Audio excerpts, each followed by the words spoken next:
Hello दोस्तों, PCB designing के इस लेक्चर के अंदर और इस पूरे चैनल में आपको पीसीबी डिज़ाइन से जुड़े हुए बहुत सारे कॉन्सेप्ट और सर्किट और वीडियोस मिल जाएंगे। प्रीवियस वीडियो के अंदर हमने बहुत सारे सर्किट्स देखे हैं और उनके अंदर हमने कोशिश करी है कि जो सर्किट डिज़ाइन के जो कॉन्सेप्ट्स होते हैं उनको समझने की कोशिश करी है। और जब वो कॉन्सेप्ट हमको समझ में आ जाते थे तो हमने जो है उनके ऊपर सर्किट्स बनाए हैं ईगल सॉफ्टवेयर के ऊपर। तो मैं आपको यहाँ पे कुछ एग्जांपल से समझाता हूँ कि हमने कौन कौन से कॉन्सेप्ट समझे हैं। जैसे एक बहुत छोटा सा हम कॉन्सेप्ट लेते हैं एलईडी के साथ में रजिस्टर लगाने का। वैसे सभी को पता होता है कि जब भी हम एलईडी यूज़ करेंगे तो हमको वहाँ रजिस्टर लगाना होगा, लेकिन यदि एलईडी हमारी कहाँ पर लगी है उसके अकॉर्डिंग रजिस्टर की जो वैल्यू है वो चेंज हो जाएगी। जैसे मान लीजिए कहीं आउटपुट पर एलईडी लगी है और सिर्फ वो सिग्नल के लिए ही है, मतलब सिग्नल आ रहा है या नहीं आ रहा है, तब वहाँ पर हम रजिस्टर की वैल्यू कम ज़्यादा कर सकते हैं। कम ज़्यादा मतलब हम अगर मान लीजिए रजिस्टर ज़्यादा भी रखेंगे तो कोई इशू नहीं, हमको सिर्फ दिख जाए कि हाँ एलईडी हमारी ऑन हो चुकी है। उससे हमारा करंट जो है वो बच सकता है। अगर हमारे पास में लिमिटेड करंट है तो मान लीजिए हम बैटरी का यूज़ कर रहे हैं, तो ऐसा आपने देखा होगा कि कई जो डिवाइस होते हैं वहाँ पर वो एलईडी लगाते भी नहीं हैं ताकि जो है पावर कंजप्शन बहुत कम हो। तो ये हम एक कॉन्सेप्ट हम यहाँ पे अभी डिस्कस करें, ऐसे ही हमने वहाँ पर भी डिस्कस किया है। लेकिन यदि हम, जैसे मैंने एक आईआर का वीडियो बनाया था तो वहाँ पर क्या हुआ था कि आईआर जो लाइट है, अगर आप ऑब्स्टिकल अवॉइडिंग सेंसर बना रहे हैं तो आईआर जो है वो ज़्यादा इमिट होना चाहिए ताकि वो ऑब्जेक्ट की डिस्टेंस को ज़्यादा अच्छे से फॉलो कर पाए। लेकिन यदि अगर मान लीजिए वहाँ पर हमने रजिस्टर ज़्यादा लगा दिया तो आईआर जो लाइट है वो निकल ही नहीं पाएगी। क्यों? क्योंकि जो आईआर एलईडी होती है, जो आईआर लाइट ट्रांसमिट करती है, वो भी सिंपल एलईडी की तरह ही होती है, बस उसकी जो लाइट है वो डिफरेंट होती है। तो रजिस्टर बहुत ज़्यादा लग जाएगा तो जो है आईआर जो है निकलेगी नहीं, और मतलब बहुत कम निकलेगी तो उसकी डिस्टेंस भी कम होगी, तो आपका जो रोबोट होगा वो बहुत ऑब्जेक्ट के पास में जाने के बाद में जो है वो टर्न लेगा। तो सर्किट में ऐसे कई कॉन्सेप्ट्स होते हैं जो हम समझ सकते हैं, और मेरा यही जो है लक्ष्य है यूट्यूब पर इस वीडियो को बनाने के लिए या इन वीडियो को बनाने के लिए कि वहाँ पर हम सर्किट के बेसिक कॉन्सेप्ट्स को डिस्कस करते जाएं। और मैं ये देख रहा हूँ कि कई लोगों की ऐसी इच्छा होती है कि वो कोई प्रोडक्ट बनाए या कोई प्रोजेक्ट बनाए ताकि कोई प्रॉब्लम को सॉल्व कर सके। कई चीज़ें होती है जिससे हम कोई ना कोई एप्लीकेशन बनाकर कोई प्रॉब्लम को सॉल्व कर सकते हैं, लेकिन बात आती है जब सर्किट की तो हम थोड़ा सा ऐसा सोचते हैं कि ये सर्किट तो जो है किसी कंपनी ने बनाया है और उन्होंने तो बहुत बड़ी डिज़ाइन करी है, उनके बहुत बड़े इंजीनियर्स हैं, तो हम तो शायद ऐसा नहीं बना सकते। नो डाउट हम वैसा नहीं बना सकते हैं, लेकिन उन्होंने भी कहीं ना कहीं शुरुआत की होगी और छोटे छोटे कॉन्सेप्ट से छोटे छोटी एप्लीकेशन ज़रूर बन सकती है। तो अगर हम छोटे छोटे कॉन्सेप्ट सीखते जाएंगे तो हम घर में छोटा मोटा प्रोजेक्ट बनाकर किसी स्कूल कॉलेज में या फ्रेंड को कोई छोटा सर्किट देकर हम एक बड़ी शुरुआत कर सकते हैं। तो ऐसे ही कई कॉन्सेप्ट जो है हमने ओवर द वीडियोस में समझे हैं। आप उन वीडियोस को चेक कर सकते हैं, और जब वो कॉन्सेप्ट हम समझ जाते हैं कि यहाँ पर ये रजिस्टर लगाने से, ये एलईडी लगाने से या ये आईसी यूज़ करने से ये हो रहा है, उसके बाद में हमने उस सर्किट का जो है एक पीसीबी डिज़ाइन किया है। और पीसीबी डिज़ाइन जब हम करते हैं ईगल सॉफ्टवेयर पर तो उसकी दो स्टेप्स होती है। एक तो आपको स्कीमेटिक डिज़ाइन करना होता है और दूसरा आपको जो है वो लेआउट डिज़ाइन करना होता है। स्कीमेटिक में हम वो सारे कंपोनेंट का यूज़ करते हैं जो सर्किट में है, उनको लेते हैं और सही मैनर में कनेक्ट करते हैं जैसा हमने समझा है, और वही वैल्यूज़ को हम वहाँ पर स्पेसिफाई भी कर देते हैं। और वो सारी चीज़ें हमने बैक वीडियोस में चेक करी है। और लेआउट में तो सिर्फ हम ट्रैक का अरेंज करते हैं, कॉम्पैक्ट साइज़ बनाते हैं, या हमको जो रिक्वायर्ड साइज़ होती है वो साइज़ हम बनाते हैं। तो ये मैंने यहाँ पर डिटेल दी कि आप मेरे पुराने वीडियोस में वो चीज़ें चेक कर सकते हैं। आने वाले वीडियोस में भी हम सेम सीक्वेंस रखेंगे कि एक बेसिक कंपोनेंट्स लेंगे, उसके बारे में डिस्कस करेंगे, फिर उसमें जो भी सर्किट यूज़ हो रहा है उसको समझेंगे, और फिर जब वो क्लियर हो जाएगा एग्जांपल्स के थ्रू, वीडियोस के थ्रू, तब हम उसकी ईगल पर डिज़ाइन देखेंगे, ताकि आप जो है छोटी छोटे डिज़ाइन बनाकर जो है कुछ ना कुछ कर पाएँ। हालांकि आप ईगल के अलावा ब्रेडबोर्ड पर भी डिज़ाइन बना सकते हैं, जीरो पीसी पर भी बना सकते हैं। मतलब आप स्टार्टिंग में ट्राई ब्रेडबोर्ड पे कर लीजिए, या फिर आप जीरो पीसी पे कर लीजिए, और उसके बाद में ईगल पे जा सकते हैं। लेकिन ईगल पर बनाने के बाद में क्या है कि आप एक बहुत मैकेनिकली स्ट्रॉन्ग कमर्शियल मतलब थोड़ा सा अच्छी फीलिंग्स आ जाती है कि हाँ ये देखिए मैंने कुछ बनाया है। ब्रेडबोर्ड पे बनाते हैं तो इट्स काइंड लगता है कि हाँ कुछ करा नहीं है। तो इसीलिए हमने ईगल को रखा है सीक्वेंस में कि आप कॉन्सेप्ट समझें और फिर ईगल पर उन सब चीज़ों को बनाएं। तो इस चैनल के साथ में आप बने रहिए, इसको आप ज़रूर लाइक कर दीजिए, इस वीडियो को भी लाइक कीजिए, बाकी सबको भी कीजिए, और चैनल को ज़रूर सब्सक्राइब कर लीजिए, ताकि आपको जो है ऐसे कई वीडियोस जो है वो मिलते रहें। दोस्तों, मैंने ये सारे जो भी मैं चीज़ें डिज़ाइन कर रहा हूँ पूरे वीडियोस में, उनकी जो है इमेज या सर्किट इमेज या प्रोटियस फाइल या ईगल फाइल जो है वो आप जो है डिस्क्रिप्शन में लिंक के थ्रू ले सकते हैं।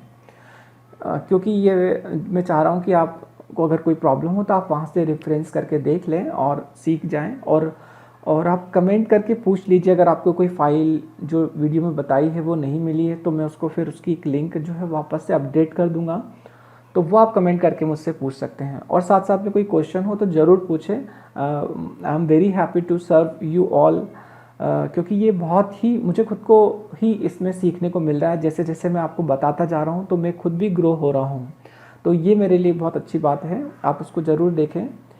और लास्ट में मैं कुछ लिंक्स आपको दूंगा अमेजन्स प्रोडक्ट्स की, जिसमें रिले मॉड्यूल्स की कुछ लिंक है, वो आप ज़रूर चेकआउट कर सकते हैं वीडियो के डिस्क्रिप्शन लिंक्स में। वहाँ पर मैंने करा ये है कि मैंने बहुत सर्च करा है और देखा है कि बेस्ट प्राइस किस रिले मॉड्यूल पर मिल सकता है, वो आपके लिए मैंने अवेलेबल कराया है। तो उनको आप ज़रूर चेक करें, और मैं यह कहूँगा आपको कि अमेज़न पर आप जाकर सर्च करना चालू करें और आप चेकआउट करते रहें कि किस प्रोडक्ट की क्या प्राइस है, और वहाँ से आप कुछ पैसे कमाने का तरीका भी ढूंढ सकते हैं। मैं आपको आने वाले वीडियोस में बताऊंगा साथ साथ में कि कैसे आप जो है वहाँ से मनी जनरेट कर सकते हैं। तो इसीलिए वो चीज़ भी आप कर सकते हैं। तो वो लिंक्स आप ज़रूर एक बार चेक करें, जो लिंक्स मैंने दी है। आप चाहे ख़रीदें ना, कोई दिक्कत नहीं है, लेकिन वो चीज़ें आप कर सकते हैं। तो इस वीडियो को हम शुरुआत करते हैं अब। और पहला आज जो है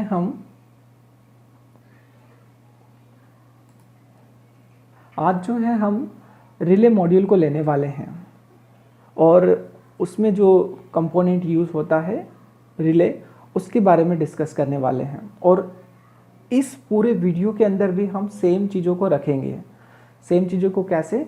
जैसे फॉर एग्ज़ाम्पल के लिए पहले हम रिले की कॉन्सेप्ट को समझेंगे, एप्लीकेशंस को समझेंगे, कहाँ यूज़ हो रहा है वो समझेंगे, बहुत साधारण एग्जांपल्स को हम देखेंगे।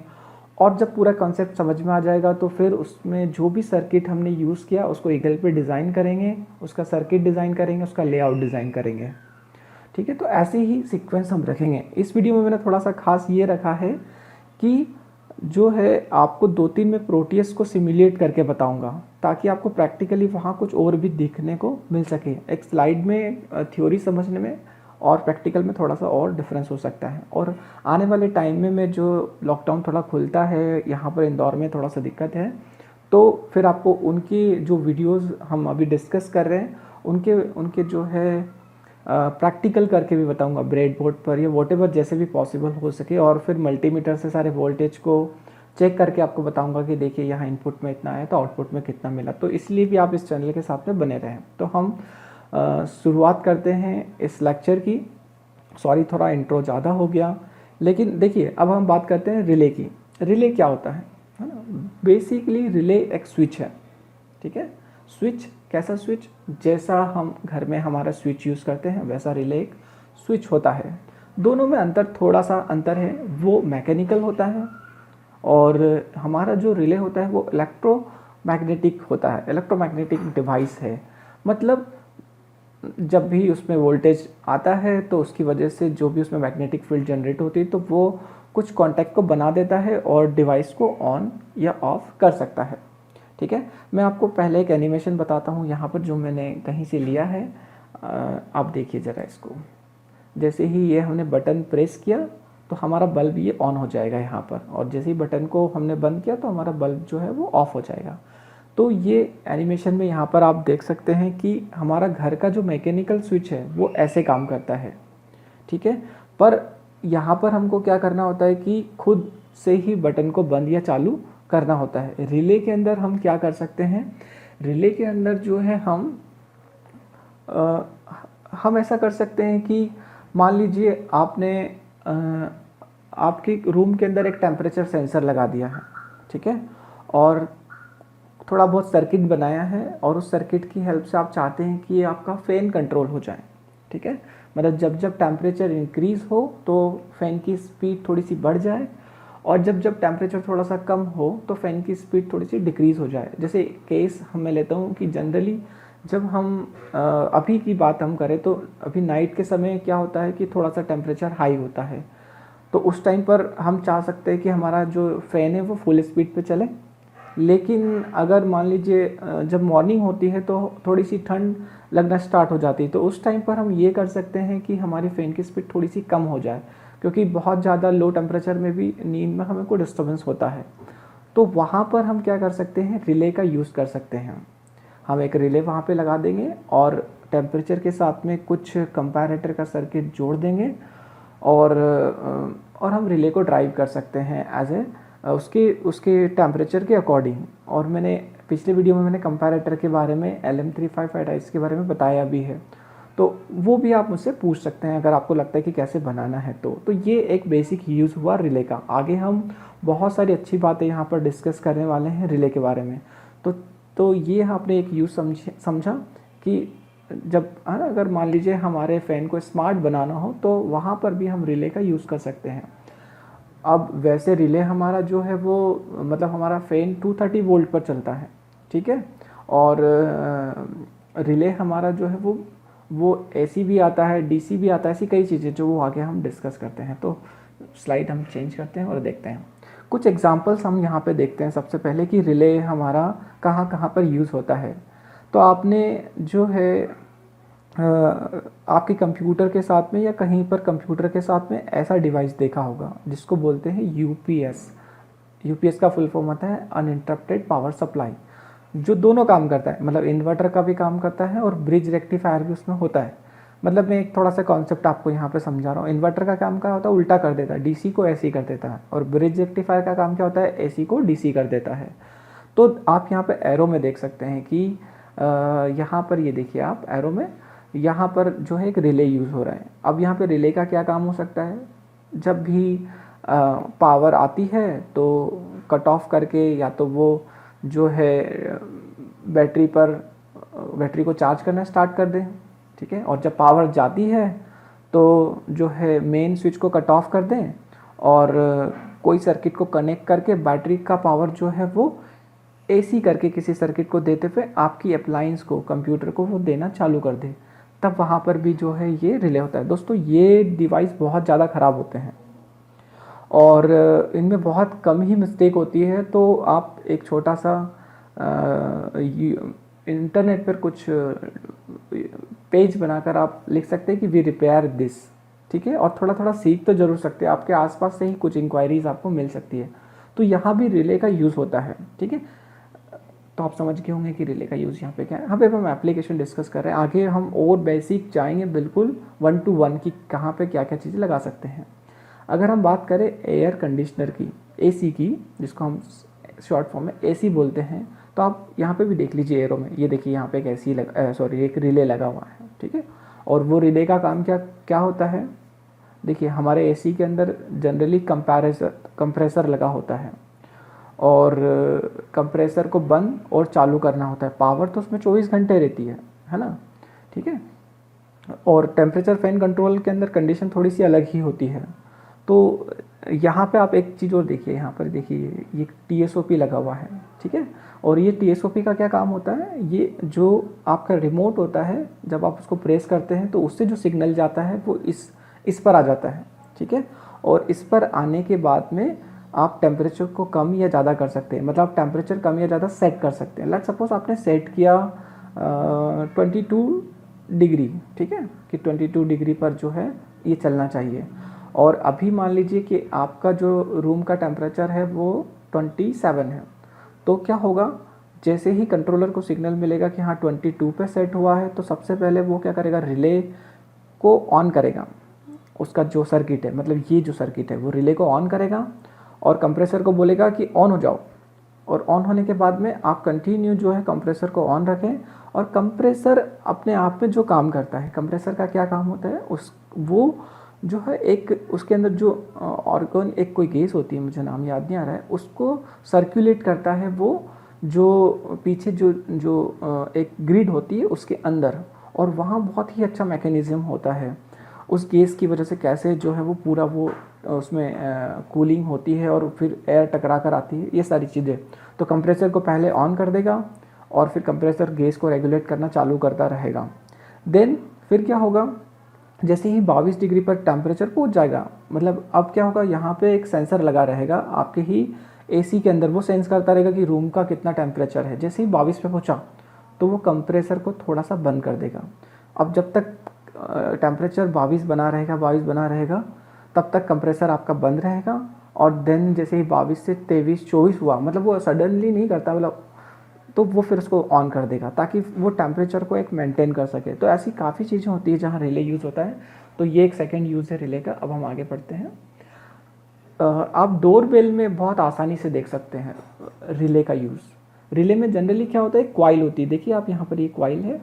और वो क्वाइल क्या होता है कि जो है बस वहाँ पर आप सप्लाई दो, और सप्लाई देने के बाद में क्या होगा कि जो है सप्लाई देने के बाद में क्या होगा कि वहाँ पर एक मैग्नेटिक फील्ड जनरेट हो जाता है। और वो मैग्नेटिक फील्ड जनरेट होने की वजह से ये जो पत्ती रहती है वो उसके ऊपर अट्रैक्ट होती है, ठीक है। अब आप देखिए यहाँ पर कि AC सप्लाई में क्या होता है, AC सप्लाई कांस्टेंट नहीं होती है ना, वो बंद चालू होती रहती है, क्योंकि 50 हर्ट्ज होता है। और 50 साइकिल्स के अंदर, एक साइकिल के अंदर वो 10 मिलीसेकंड के लिए ऑन, 10 मिलीसेकंड के लिए ऑफ होती है। तो इसलिए इस कॉइल पर जैसे ही आप बेल का बटन प्रेस करते हैं तो सिग्नल आता है, मतलब करंट आने लग गया, ये आप मान लीजिए। लेकिन करंट यहाँ पर क्या है, आ रहा है, लेकिन ऑन ऑफ हो रहा है। उसकी वजह से ये यहाँ पर क्या होता है, मान लीजिए कि आपने 1 सेकंड तक के लिए प्रेस करा, ठीक है। और 1 सेकंड के अंदर हम अगर मिली सेकंड काउंट करें तो 1000 मिली सेकेंड्स होते हैं, ठीक है। तो 1000 को अगर 10 से हम डिवाइड करेंगे तो सोच लीजिए आप कितनी बार, मतलब कितनी बार जो सिग्नल है वो ऑन ऑफ हो जाएगा। तो उसकी वजह से जो है आपकी जो बेल में आपको साउंड सुनाई देता है। मतलब ये जो ट्रिगर हम इसको बोल सकते हैं, ये बार बार जो है इस मेटल पर टकराता रहता है। तो यहाँ पर भी रिले का यूज़ होता है। ये बहुत बेसिक यूज़ था रिले का।